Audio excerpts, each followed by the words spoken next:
안녕하세요. 빌딩버튼입니다. 수익형 부동산을 매수하려고 하실 때 중요한 부분 하나가 있습니다. 바로 임대 수익률입니다. 네, 상가나 꼬마 빌딩을 볼 때 많은 분들이 가장 먼저 보는 게 수익률입니다. 네, 연 수익이 얼마인지, 수익률이 몇 퍼센트인지 이 숫자부터 보통 보시게 되는데요. 물론 수익형 부동산이니까 수익률은 당연히 중요합니다. 그런데 수익률만 믿고 매수했다가 나중에 후회하는 경우가 상당히 많습니다. 겉으로 보이는 수익률과 매수 이후 결과가 다를 수 있기 때문입니다. 오늘은 빌딩 매수 시 수익률보다 먼저 검토해야 할 부분에 대해서 말씀드려 보겠습니다.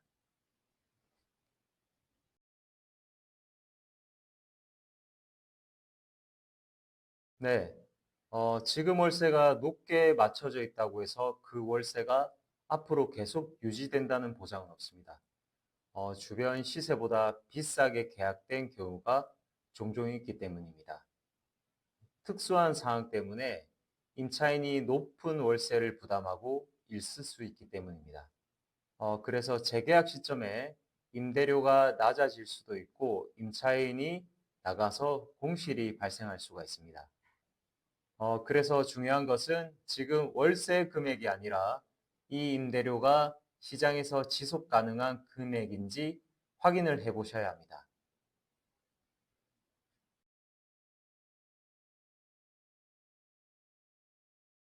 네, 대부분 매물 속에서 나오는 수익률은 만실 기준인 경우가 많습니다.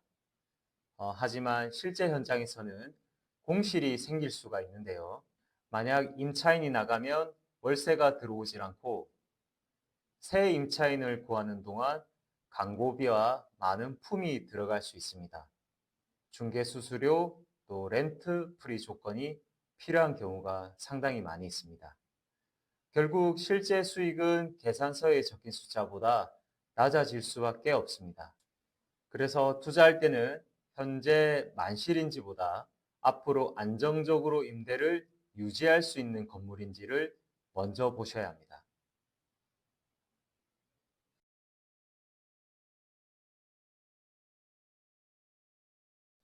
네, 많은 분들이 월세 수입만 보고 판단을 하실 텐데요. 그런데 건물을 보유하며 생각보다 상당한 비용이 많이 들어갑니다. 먼저 공용 전기료, 승강기 유지 관리비, 그리고 청소비, 소방 점검비, 시설 보수비가 들어갑니다. 또한 건물이 오래될수록 수선비 부담은 더 커질 수가 있고, 겉으로는 수익률이 괜찮아 보여도 실제로 남는 돈은 적은 경우가 대다수입니다. 그래서 봐야 하는 것은 표면 수익률이 아니라 실질적인 수익률이라고 말씀드리고 싶습니다. 그래서 실제로 얼마가 남는지 그 숫자를 반드시 계산해 보시면 좋겠습니다.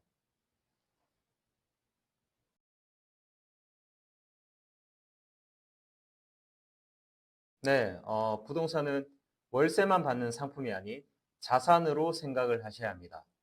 그래서 현재 수익률만 볼 것이 아니라 앞으로 자산 가치가 어떻게 움직일지도 함께 보셔야 합니다. 현재 수익률이 조금 낮더라도 입지가 좋고 배우 수요가 탄탄하고 상권이 살아있는 곳은 장기적으로 더 안정적일 수 있습니다. 하지만 반대로 지금 수익률이 높아 보여도 입지가 약하고 상권 흐름이 좋지 않으면 나중에 가치가 떨어질 수밖에 없습니다. 즉, 수익률이 높다고 해서 무조건 좋은 부동산이 아니라 오히려 그만큼의 위험이 반영돼서 가격이 낮게 형성된 경우가 있습니다.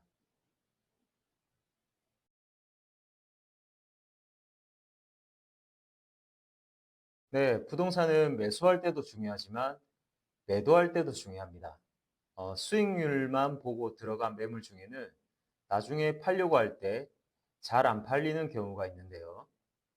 그 이유 중 하나가 입지가 애매하거나 건물 구조가 비효율적이거나 주차 문제, 임차인 구성이 좋지 않으면 매수 희망자에게는 좋은 매물이 될 가능성이 낮을 수밖에 없습니다. 좋은 자산은 지금 월세가 나오는 것에서 끝나는 게 아니라 나중에도 다른 사람이 사고 싶어 해야 합니다. 그래서 황금성도 반드시 보셔야 된다는 것을 말씀드리고 싶습니다.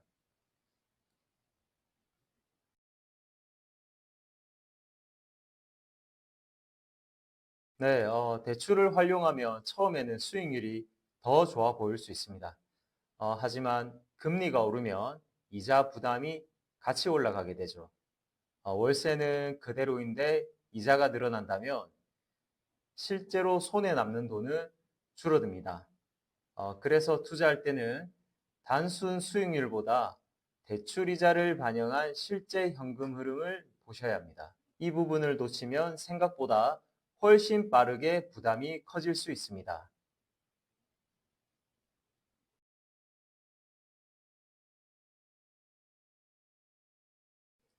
네, 임대 수익률은 분명 중요한 기준입니다. 하지만 그 숫자 하나만 보고 매수를 결정하셔서는 안 되겠습니다. 네, 반드시 같이 봐야 하는 것은 임대료의 지속 가능성과 공실 리스크, 운영비와 유지비, 입지, 황금성, 대출까지 반영한 실제 현금 흐름입니다. 결국 좋은 투자는 수익률이 높은 물건을 고르는 것이 아니라 리스크를 통제할 수 있는 물건을 고르는 것입니다. 겉으로 보이는 숫자보다 그 숫자가 왜 나와 있는지를 먼저 읽어보시고 그것이 빌딩 매수 실패 확률을 줄이는 방법이라는 것을 말씀드리고 싶습니다. 오늘 말씀드린 내용이 수익형 부동산이나 꼬마 빌딩 매수를 검토하시는 분들께 도움이 되셨기를 바랍니다. 앞으로도 빌딩 매매와 오피스 임대에 대한 정보를 전달 드리도록 하겠습니다. 오늘은 여기서 마무리하겠습니다. 감사합니다.